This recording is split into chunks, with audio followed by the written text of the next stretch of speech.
with Kanen coffee, and I've got this Jura Z9.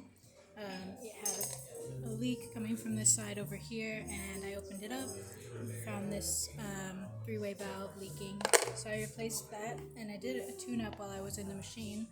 So I replaced the gasket on the brew unit, deep cleaned the brew unit, descaled the machine, cleaned the milk system, and now I'm going to do a quick test to show you that the machine is working, not leaking.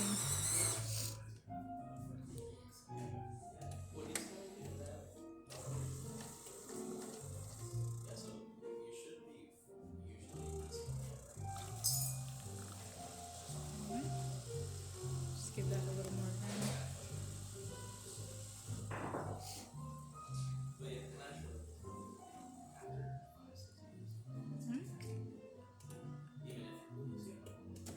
So there you can see we get a nice shot of espresso. I'll also just show you really quickly that the hot water is working too. Now you have the hot water. And yeah, that's about it. If you like this video, please subscribe to the channel and hit the bell. Thanks for watching.